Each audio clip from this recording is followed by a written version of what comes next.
Assalamualaikum warahmatullahi wabarakatuh. Selamat pagi adik-adik semuanya. Kita masuk lagi ke pertemuan yang ke-10 ya. Hari ini materi kita berkaitan dengan liabilitas. Oke, kita lanjutkan ya. Liabilitas merupakan kewajiban utang yang harus dibayarkan oleh suatu pihak kepada pihak lainnya. Ya. Liabilitas ini istilah asing. Ya. Kita sering menyebutnya dengan istilah utang. Umumnya utang yang muncul ini bertujuan untuk memenuhi proses operasional dalam sebuah bisnis atau usaha yang sedang berjalan. Nah, liabilitas ini kita bisa klasifikasikan ke dalam dua golongan. Yang pertama liabilitas jangka pendek atau current liabilities. Yang kedua liabilitas jangka panjang atau long term liabilities. Nah, klasifikasi liabilitas ini dimaksudkan untuk apa? Untuk kepentingan kita dalam mengukur tingkat likuiditas perusahaan. Ya. Jadi seberapa mengukur tingkat kemampuan perusahaan ini dalam menjalankan aktivitas usahanya tanpa kesulitan pendanaan. Nah, kita lihat satu-satu ya penggolongan liabilities tadi. Liabilitas jangka pendek atau current liabilities. Ya, utang jangka pendek ini adalah jenis utang yang harus dibayarkan sesegera mungkin. Yang dalam hal ini itu paling lama 1 tahun pembukuan. Jadi dia mempunyai periode lebih pendek, umumnya 1 tahun periode akuntansi ya, 1 tahun. Nah, contohnya apa? Utang jangka pendek ini ada utang dagang, ada utang hasil, beban yang perlu dibayarkan, ada penghasilan yang ditangguhkan, ada pendapatan diterima di muka, ada utang gaji, ada utang dividen, ada utang pajak. Nah, untuk utang jangka panjang, ya ini kebalikannya, merupakan utang yang memiliki jangka waktu cukup lama untuk pembayarannya, ya, lebih dari 1 tahun. Nah, umumnya contoh yang masuk ke dalam utang jangka panjang ini itu ada utang bank, utang hipotek, utang obligasi, utang subsidiasi, utang sewa dana, utang pemegang saham, utang sewa jangka panjang, ya. Kita lihat nih, termasuk utang dagang akuntansi komersial. Nah, utang dagang tadi diklasifikasikan ke dalam utang jangka pendek ya atau liabilitas lancar. Utang dagang ini biasa diakibatkan oleh adanya kegiatan usaha perusahaan secara normal. Kita lihat contohnya ya.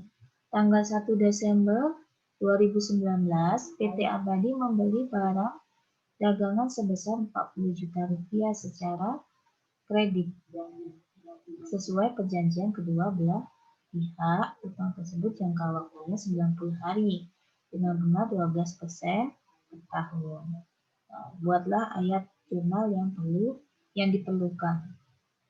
Kita jawab ya, pada saat transaksi pembelian, jurnalnya adalah debit pembelian sebesar 40 juta, kreditnya utang dagang sebesar 40 juta. Kemudian pada saat pelunasan sebagian liabilitas tadi, sebagian utang tadi, debit utang dagang 10 juta, kreditnya kas dan bank 10 juta.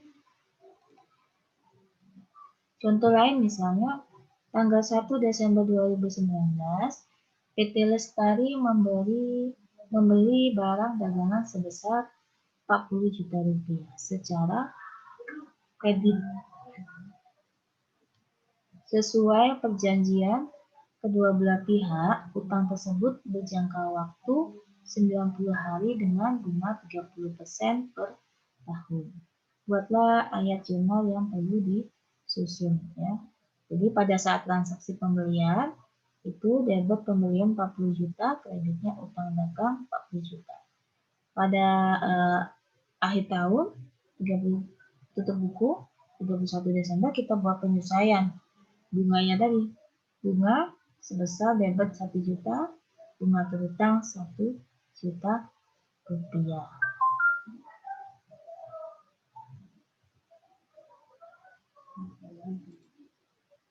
Nah, saat pelunasan debitnya bunga 2 juta rupiah, dari kredit bunga terutang 2 juta rupiah,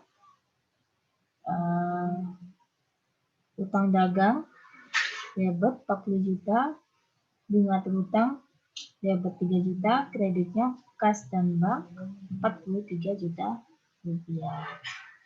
Kemudian untuk utang dagang dengan jaminan, guarantee liability. Jadi kadang-kadang pada saat penjualan itu perusahaan memberikan jaminan atas produknya. Nah,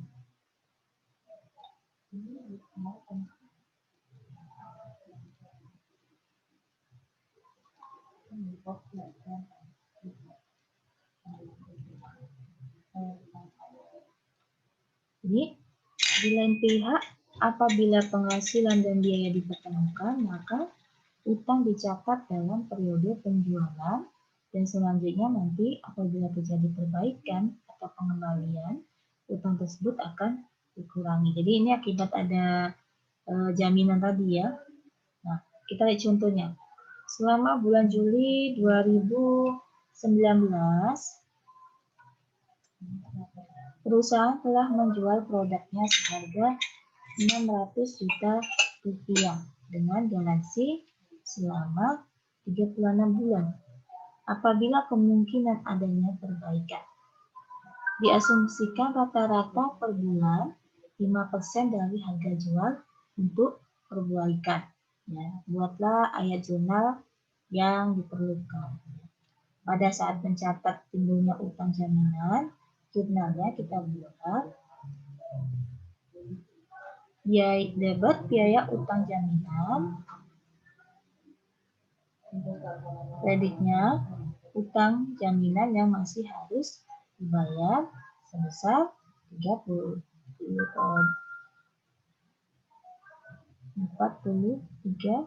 juta rupiah.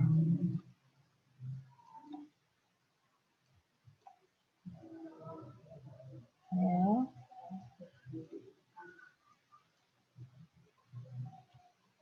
Ini saya koreksi lagi. Oke, kita lanjut dulu ya. Nah, saat terjadi perbaikan, utang jaminan yang masih harus dibayar itu 30 juta rupiah, kreditnya kas dan bank sebesar 30 juta rupiah. Ya. Sampai sini ada pertanyaan? Kemudian wesel bayar. Nah, wesel bayar ini diklasifikasikan ke dalam utang lancar ya atau liabilitas jangka panjang yang sangat bergantung pada jangka waktu liabilitas tersebut. Nah, nanti pengklasifikasian lainnya itu ke dalam wesel berbunga atau wesel tidak berbunga. Contohnya, kita lihat ya. Pada tanggal 3 Desember 2019, PT Mawar menarik wesel tak berbunga berjangka waktu 60 hari sejumlah 10 juta rupiah. Wesel tersebut ditarik sebagai akibat adanya pembelian barang dagangan kepada PT Danyali. Susunan ayat jurnal yang diperlukan. Pada saat pembelian, debit pembelian kreditnya wesel bayar sebesar 10 juta rupiah. Kemudian pada saat pembayaran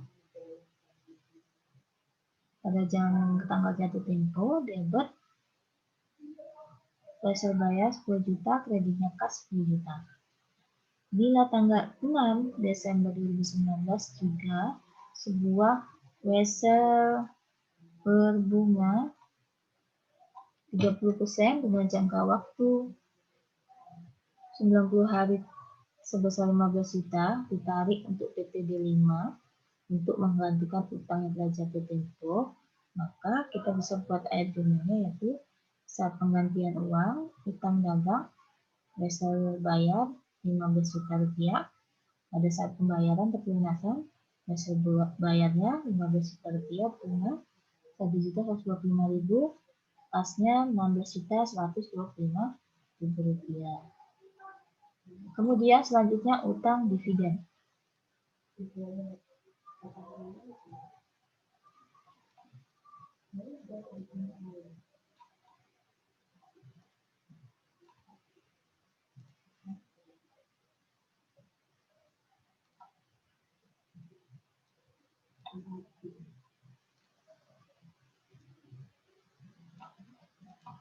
Utang dividen ini dapat terjadi apabila perusahaan melakukan pembagian laba atas pembayaran.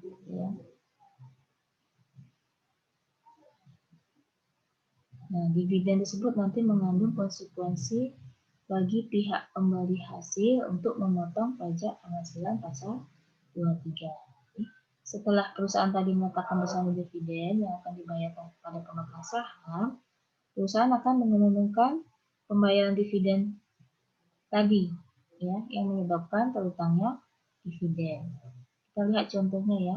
Tanggal 15 Desember 2019, PT Maju mengumumkan akan membayarkan dividen kepada para pemegang saham sebesar 20 juta rupiah.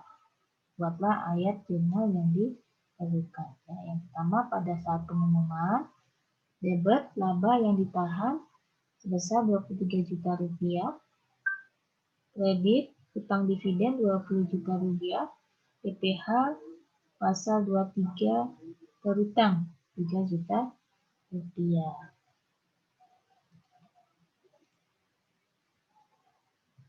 Kemudian pada saat pembayaran dividen, utang dividen 20 juta rupiah, kas dan bank 20 juta rupiah. Saat penyetoran PPh pasal 23, PPh pasal 23 terutang 3 juta rupiah, kas dan bank 3 juta rupiah. Nah, contoh lain, ada biaya yang masih harus dibayar. Ya, ini biasanya pada akhir periode laporan nanti akan tampak di dalam liabilities jangka pendek itu yang akun yang segera dilunasi. Sini ini masuk ke dalam akun biaya yang masih harus dibayar. Contohnya biaya gaji atau honorarium yang masih harus dibayar, atau biaya-biaya lain yang masih harus dibayar, ya. Nah, kemudian utang pajak.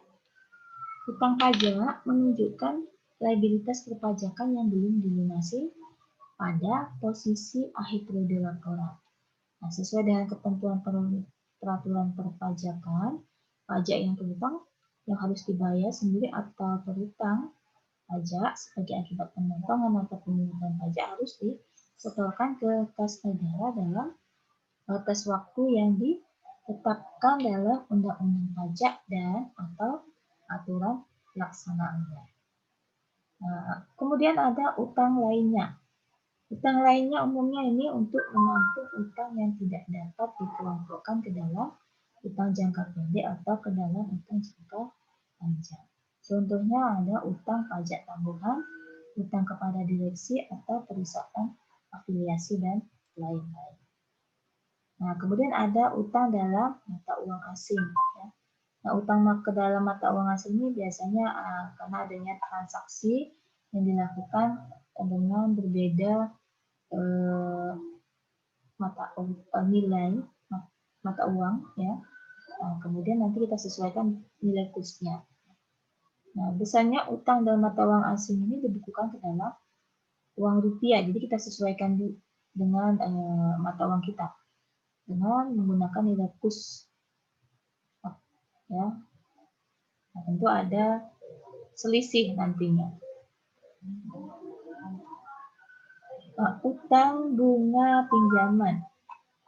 Bunga pinjaman yang terutang sebagai liabilities yang harus dilunasi hanya pelunasannya atau pembayarannya yang mungkin dapat tertunda. Jadi, beban bunga pinjaman tadi dapat dibebankan atau sebagai pengurang dalam menetapkan penghasilan kena pajak. Ya. Jadi bunga yang diterima atau diperoleh ini adalah penghasilan yang merupakan objek pajak penghasilan. Nah, bunga nanti yang kita peroleh misalnya bunga bank gitu ya. Nah itu nanti itu merupakan objek pajak penghasilan, nanti dikenakan pajak penghasilan ya, khususnya PPh pasal 23. Lalu bagaimana perbandingan utang dan modal ya? Kita lihat ya. Peraturan Menteri Keuangan Republik Indonesia nomor 169 MK 10/2015 tentang penentuan besarnya perbandingan antara utang dan modal perusahaan untuk keperluan penghitungan pajak penghasilan. Ini mengatur hal yang berkaitan dengan pelaksanaan ketentuan pasal 18 ayat 1 Undang-Undang Pajak Penghasilan. Nah,